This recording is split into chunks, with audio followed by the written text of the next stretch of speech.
Filha linda, seja bem-vinda aí ao nosso canal Vamos Viver Maçonaria. Esse amigo e irmão que vos fala é Jair Gomes. Meus irmãos, vou fazer um videozinho hoje para que vocês fiquem aí degustando durante a semana, pelo fato que amanhã eu vou fazer a cirurgia, né, de catarata do segundo olho. Esse olho aqui eu fiz desse, agora vou fazer desse, do direito. E aí eu vou ficar, né, relaxar aí um pouco, alguns dias, uns 7 dias mais ou menos. Mas eu não podia deixar de vir aqui e fazer um vídeo aí para vocês ficar degustando e compartilhando aí do nosso conhecimento em relação à matéria que a gente tem defendido aqui por meio desse meio de comunicação. Meus irmãos, olha, eu não sei se isso acontece comigo. Mas eu já falei aqui N vezes. Olha, eu faço das minhas palavras palavras de Voltaire. Mesmo eu discordando do que você fala, eu vou defender o direito de você falar com a minha própria vida. Mas, quando você tentar contra-argumentar algo do que eu falo aqui, venha com argumentações seguras. Não pelo simples fato com o tempo, um determinado momento do diálogo, você simplesmente foge do que estamos a falar e começa a usar, digamos assim, por não ter argumentos, você começa a expor a tua ignorância, né? A expor aquilo que você acha que tem direito por você ser um maçom de uma potência como o Grande Oriente do Brasil, como Grande Loja e etc. Como se eu também não tivesse a minha originalidade. O que acontece, o que nos faz diferente, é que eu não consigo viver em uma mentira por muito tempo. Eu só consigo viver na mentira até o ponto que eu não a descubra, que eu não vejo que de fato era uma mentira. Não, você sabe que é uma mentira, você sabe que defender o indefensável não é verdadeiro, mas você vive. Você consegue viver? Eu não. Eu deixei a instituição maçônica, não foi pelos meus irmãos. Eu deixei a instituição maçônica porque eu vi que era uma mentira, era uma falácia. Ou seja, não era aquela coisa que a gente foi levado a acreditar. A instituição ela é perfeita, ela é justa e perfeita. Os imperfeitos são os irmãos. Mentira. A instituição é imperfeita sim, cheia de erros, cheia de falhas, cheia de contradições e etc. E eu venho aqui desmistificar isso. Desmistificar essas mentiras que fizeram você acreditar e levar você a viver maçonaria. Eu não quero que você deixe a sua potência, eu não quero que você deixe a sua loja de maneira nenhuma. Eu só quero que você viva na luz, que você viva na verdade. E que você faça valer o seu direito de contra-argumentar, de ir contra aquilo que estão querendo você acreditar como verdade. Vamos lá. Qual foi o assunto que eu entrei em debate não eclético, porque eu estava falando com um fundamentalista, um religioso maçônico? Já isso existe o cara fundamentalista, o cara altamente fanático por maçonaria. Às vezes até diga assim, meu irmão, você está no lugar errado. Porque a maçonaria, ela é uma escola filosófica, ela é uma escola de debate eclético.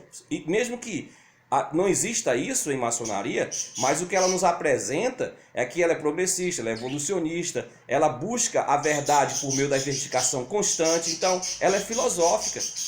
Ela ela nos dá a ideia de que você não deve aceitar uma certa síntese se antes você não tiver a antitese, né? E etc. Antes do que você não venha combater, ou seja, questionar, para que você possa alcançar uma síntese. A tese e a antitese para você ter uma síntese. Isso no aspecto filosófico. Me embolei um pouquinho no início, mas porque eu faço meu filho tudo ao vivo, rapaz, aí fica, às vezes a gente embola. Vamos lá. Olha, o cara veio me dizer novamente, eu já falei, já fiz vários vídeos, falei constantemente sobre isso aqui no meu canal. sobre a questão da falácia do mestre instalado. O cara veio defender novamente que o cara só pode fazer iniciação, elevação, exaltação se ele passar pela cerimônia de instalação. É aonde ele vai ter a prerrogativa de fazer todo esse processo com o outro. Aí eu deixei ele falar, como sempre, como um bom filósofo, e os argumentos dele totalmente infundados. Quando eu contra-argumentava, eu dizia, meu irmão, a partir de que ano foi criado esse ritual na maçonaria brasileira? Aí ele, não, isso é dos primórdios. Esse ritual maçônico de instalação do mestre é dos primórdios. Eu como? Me mostra. Ou seja, o cara viaja na minha maionese, ele faz afirmações. É a mesma coisa, ó, interessante aqui. Olha só como a história da maçonaria é interessante. Olha só, quando você não tem argumentos. Olha só, James Anderson, em 1728, ele escreve o seguinte, o único relato que nós temos, viu? Ele escreve o seguinte, a Grande Loja Unida de Londres foi fundada por uma união de 4 lojas maçônicas. E daí pronto, é a verdade. Aí ele dá o nome das lojas, aí é a verdade, pronto.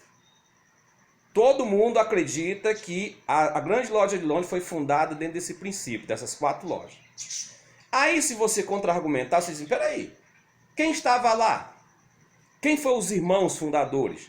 Me dê nomes, me dê documentações, me dê a ata da fundação, me dê a origem dessas 4 lojas, me dê a originalidade delas, me dê as atas de fundação, quando elas foram fundadas, se de fato teve esse acordo entre essas 4 lojas, se essas 4 lojas de fato existiam. Se você perguntar qual foi a data da fundação da Ganso, não sei o quê, qual foi a data, você não vai ter. Você vai ter um relato de um indivíduo que disse que foi assim. A mesma coisa é quando o cara vem defender que a questão do mestre talado é uma tradição maçônica desde os primórdios da maçonaria. O cara, não, como, meu irmão? Me diga, como era? Se nos primórdios da maçonaria especulativa só havia 2 graus, o de aprendiz e companheiro. O grau de mestre veio depois. Não existia a lenda de Irã Abif na exaltação do companheiro para o mestre maçom. Não existia. Foi algo criado, algo inventado. Por isso que é uma lenda. Tu sabe o que é lenda? Lenda é conto. Lenda é algo inventado. Não tem fundamento. Não tem originalidade. É uma lenda. É uma lenda. Você sabe o que é lenda? Lendas são criações como a Branca de Neve, a história da Branca de Neve, a história do Chapeuzinho Vermelho e o lobo. Então são lendas. São lendas, são coisas que não têm base histórica, não teve existencialidade, são rituais criados. E sobre a questão do mestre talado, só teve originalidade a partir da incisão das grandes lojas nacionais com o Grande Oriente do Brasil, a partir de 1927. O Grande Oriente do Brasil não aplicava esse ritual ao mestre maçom quando ele se tornava venerável mestre da loja, ou mestre de loja, no rito de York.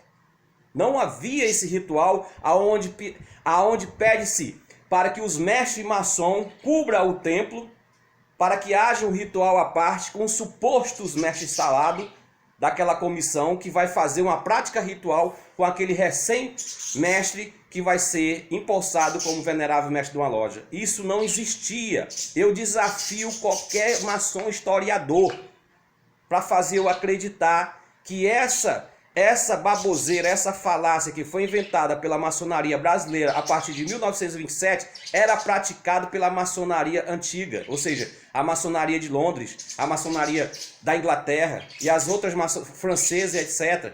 É algo altamente exclusivo da maçonaria brasileira. Não há um ritual na maçonaria simbólica que diga para que o mestre maçom ele cubra o templo, para que haja um ritual sem a presença do mestre. A maçonaria simbólica, ela se divide em 3 graus simbólicos. O mestre maçom é o ápice da maçonaria. Mas aí agora eu vou fazer você entender, porque eu vou buscar a originalidade, a verdade do Grande Oriente do Brasil. O Grande Oriente do Brasil O Grande Oriente do Brasil não usava esse ritual de mestre talado. Não usava. Ele veio adotar esse ritual que as grandes lojas criaram a partir de 1968. Para tu ter uma ideia. A partir de 1968, que o Grande Oriente do Brasil veio adotar esse ritual de mestre talado. Certo? Então não tem originalidade, não tem tradição. Se a gente vive uma tradição, se a gente quer defender uma tradição, como é que você quer aplicar uma coisa altamente criada ontem? Ou seja, que você engoliu, fizeram você acreditar. Mas tudo bem, é como eu falei no início, como disse Voltaire, se você acredita, se você quer viver assim, eu vou defender com a minha própria vida o teu direito. Mas você não pode obrigar eu praticar algo que não tem originalidade dentro da maçonaria como tradição, como maçonaria iniciática. Não tem. Mas você está errado? Não, meus filhos. Vocês não estão errados. Vocês não estão errados se vocês criarem um quarto grau dentro da maçonaria simbólica. Vocês podem fazer tudo o que vocês quiserem. Entende? Vocês podem quebrar por exemplo, você pegar o grau de aprendiz, quebrar em estágios, por exemplo, fracionar, o cara é iniciado, mas aí ele é um iniciado, aí você pode chamar ele de neófito, né? Pode chamar ele de neófito, como no candomblé, por exemplo. O candomblé tem uma temática bastante interessante. Quando o cara entra no barracão, ele é chamado de abiã, ou seja, um aprendiz. Mas ele vai ser chamado de iaô só quando ele passar pelo rito de iniciação. Você pode fazer isso se você quiser. Você pode chamar o cara e chamar ele, não, agora você é um neófito. Você foi iniciado, mas agora você não é aprendiz ainda não. Você é um neófito. Você pagou R$2.000 para ser neófito. Agora você vai passar por um processo para depois você ser aprendiz. Vocês podem fazer isso. A potência maçônica ela é autônoma. Mas aí você vai perder a sua originalidade. Você vai perder a sua regularidade dentro da maçonaria tradicional, a qual nós estamos inseridos. Nós não aplicamos a questão de mestre talado, a instalação do mestre, como é praticado nessas potências maçônicas hoje, Grande Oriente do Brasil e Grande Loja, porque a gente viu que não tem tradição. Só a potência maçônica, a loja simbólica, ela é 3 graus. Aprendiz, companheiro e mestre. Hoje, ontem, nos remotos da maçonaria, era só 2 graus. Que aí tinha, eu já falei N vezes, que aí um dos companheiros era escolhido, eleito para ser o mestre da loja. Aí ele ganhava a gramatura de mestre da loja, ou seja, o venerável da loja.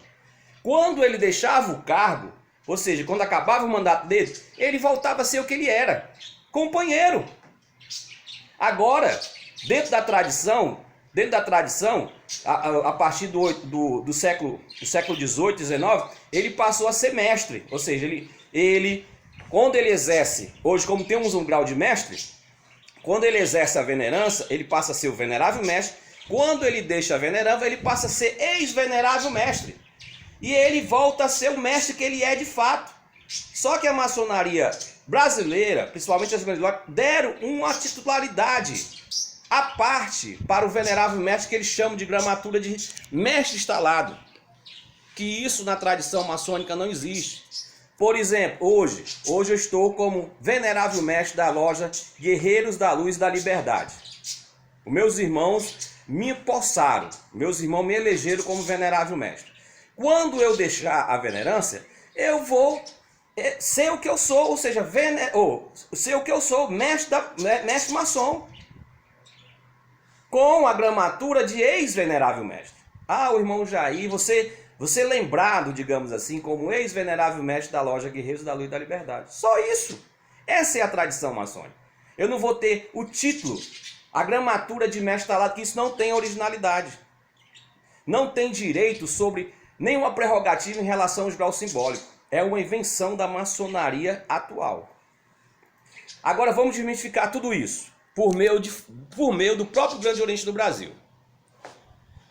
No código, ou seja, no RGF, no Regulamento Geral da Federação do Grande Oriente do Brasil, dá a prerrogativa da seguinte forma para o mestre maçom. Quando você chega a ser mestre maçom, que é o ápice da maçonaria simbólica atualmente, você tem toda a prerrogativa de um mestre. Direito de ser eleito venerável mestre, direito de exercer qualquer cargo eletivo na loja e direito de, assim desejar, se candidatar ao cargo de ao cargo de grão-mestre da tua potência maçônica. Essa é prerrogativa do mestre maçom no Grande Oriente do Brasil, a não ser que mudaram. Até ontem não tinham mudado. Isso é prerrogativa do mestre maçom do Grande Oriente do Brasil. Ou seja, você tem 3 anos de mestre, tem um testício, você passa 3 anos como mestre maçom, então você pode exercer um cargo de venerável da loja, né? O primeiro ou segundo vigilante, ou se candidatar ao grão-mestrado da tua potência. É uma prerrogativa do mestre maçom. Já na grande loja, o mestre maçom, ele só tem a prerrogativa de se candidatar ao cargo eletivo de mestre ou de venerável mestre da sua oficina, da loja. Para que ele seja grão-mestre, ele tem que passar por essa liturgia falaciosa, que é o ritual que as grandes lojas inventaram, que é o mestre talado. Ou seja, tira-se o direito à plenitude do mestre maçom. Diferente do Grande Oriente do Brasil. A pergunta é, quem está com a verdade? Quem está trabalhando dentro das tradições maçônicas? O Grande Oriente do Brasil ou as grandes lojas? Que só quem pode se candidatar ao grão-mestrado, ao sereníssimo grão-mestrado de uma potência como a grande loja, é o cara que passou pelo ritual de instalação que ele ganhou, a honraria ou o título, ou seja qual for, que não é grau, é um título, de mestre talado. Aí ele pode se candidatar ao grão-mestrado. Está errado? Não. Mas está certo? Não. Mas é um direito de cada um viver de acordo com o que acha melhor. Mas você não pode aplicar isso como verdade dentro da maçonaria tradicional. Não é uma verdade. É uma vivência da tua potência. É como diz os 5 pontos de reconhecimento da Grande Loja Unida da Inglaterra. Toda a potência maçônica ela é autônoma sobre os graus simbólicos. Entende? Ela dirige os graus simbólicos de acordo com o que ela achar melhor. Vê se dentro dessa gramatura, dentro desses 8 pontos de reconhecimento, no 5º ponto, tem lá mestre instalado na maçonaria simbólica. Não tem. Foi invenção. Foi uma invenção que criaram e aplicaram e que hoje não é uma verdade. É opcional. Nós aqui, da futura Grande Loja Unida do Estado de Ceará, nós não vamos usar essa gramatura de mestre talado. O venerável da loja, como a gente fundou, como eu prometi para vocês, a gente fundou a lealdade e tolerância, número 2. A segunda loja já existe desde sexta-feira. O venerável mestre foi empossado. Ou seja, os irmãos aclamaram o mestre maçom, e concederam a ele o cargo de venerável mestre da loja. Morreu Maria Preá.